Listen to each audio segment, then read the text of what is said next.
चंबल की सरगना और पूर्व 10 से सुंदरी सरला जाटव 17 साल के बाद जेल से रिहा हो गई है। 11 साल की उम्र में उसका अपहरण हुआ था। सरला ब्रांडेड चश्मा, लिपस्टिक और जीन्स टी शर्ट की शौकीन थी। वह 2005 से जेल में बंद थी। सरला पर अपहरण, लूट और डकैती सहित 15 आपराधिक मुकदमे दर्ज थे। औरैया और इटावा पुलिस ने 25-25 हजार और मध्य प्रदेश की पुलिस ने 5,000 का इनाम घोषित किया था। नमस्कार, आप देख रहे हैं नजर टुडे। मैं हूं आपके साथ मानसी धामी। साल 2005 में इटावा पुलिस ने सरला जाटव को गिरफ्तार किया था। बाद में इटावा कोर्ट ने उसे उम्र कैद की सजा सुना दी थी। वो कुख्यात सरगना निर्भय सिंह गुर्जर के दत्तक पुत्र श्याम जाटव की पत्नी थी और शुक्रवार को हाईकोर्ट के आदेश के बाद जेल से छूटी थी।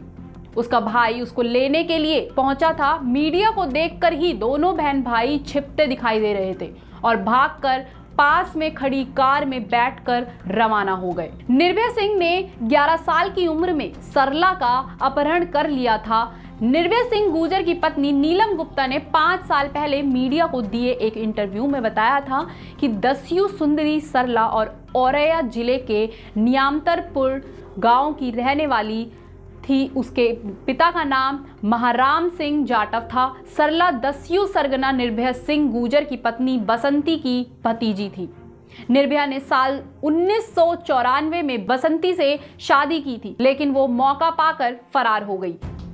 निर्भया उसे तलाश रहा था और साल 1999 में बसंती को ढूंढकर उसकी और उसके भाई की हत्या कर दी। इसके बाद बसंती के भाई की 11 साल की बेटी सरला को अपने साथ चंबल उठा लिया। 2 साल बाद निर्भया ने दत्तक पुत्र श्याम जाटव के साथ सरला की शादी रचा दी। उस समय सरला 13 साल की थी। तब से सरला दस्यु सुंदरी के रूप में पूरे चंबल में मशहूर हो गई।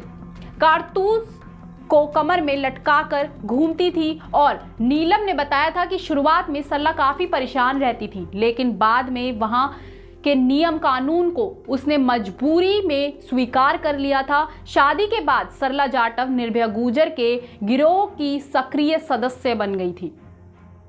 श्याम और सरला निर्भया गुर्जर के सबसे वफादार थे और गिरोह को भी वही चलाते थे। धीरे धीरे सरला का चंबल में बोलबाला शुरू हो गया और कम उम्र की सरला बंदूक की कारतूस को कमर में लटकाकर घूमने लगी। 6 किसानों का किया था सामूहिक अपहरण।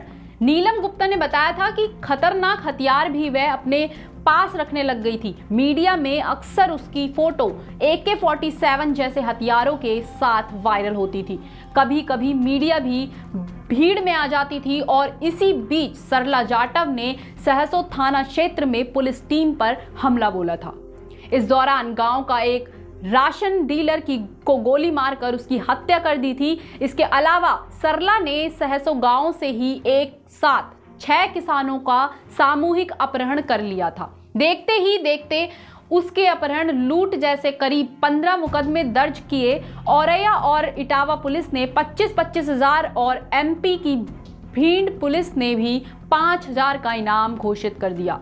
सरला ब्रांडेड चश्मा और जीन्स टी शर्ट का उसे शौक था और नीलम गुप्ता ने बताया था कि सरला ब्रांडेड चश्मा और टी शर्ट की काफी शौकीन थी। इसके अलावा खाकी वर्दी, डार्क लिपस्टिक, माथे पर बिंदी और हाथ में चूड़ियां पहनकर भी उसे पसंद था।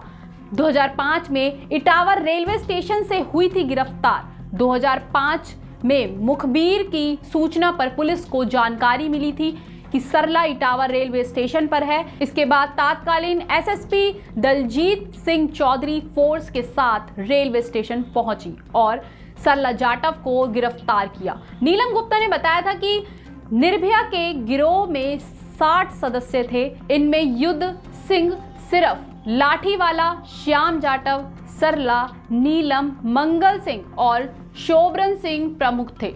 अपने गिरोह के बूते उसने चंबल के भीड़ों में अपना एक छत्र का राज स्थापित किया था। एक दौर ऐसा था कि पुलिस वाले भी उसके गिरोह से मुकाबला करने लगे थे और घबराने लग गए थे। 7 नवंबर 2005 को निर्भया औरैया जिले से सटे भीड़ में यूपी एसटीएफ टीम से मुठभेड़ हो गई थी और आखिरकार मारा गया था। निर्भया ने श्याम जाटव का 14 मार्च 1996 को फिरौती के लिए अपहरण किया। श्याम जाटव भी लूट और डकैती में शामिल हो गए और 14 वर्ष तक कानूनी प्रक्रिया के चलते जेल में बंद रहने के बाद औरैया कोर्ट ने 10 मई 2018 को अंतिम केस में बरी हो गया। फिलहाल श्याम कहां है यह किसी को भी पता नहीं चल रहा है। नीलम गुप्ता को भी दस्यु सुंदरी के नाम से जाना जाता था। वो 90 के दशक में 100 से ज्यादा मर्डर और 200 से ज्यादा किडनैपिंग पर यूपी एमपी में आतंक मचाने वाले डकैत निर्भया गुर्जर की पत्नी है। निर्भया ने 13 साल की नीलम गुप्ता को किडनैप कर जबरन शादी कर ली थी। निर्भया ने 13 साल की नीलम गुप्ता को किडनैप कर जबरन शादी की थी। वरिष्ठ जेल अधीक्षक डॉक्टर रामधनी ने बताया, सरला जाटव 2005 में इटावा जेल में सजा काट रही थी। उच्च न्यायालय ने उसको जमानत दी थी और जिसके बाद उसको देर शाम रिहा किया गया था। उसके भाई उसको लेने आया था, उसी के साथ वह चली गई थी। ऐसे ही तमाम खबरों के लिए देखते रहिए हमारे साथ नजर टुडे। नमस्कार।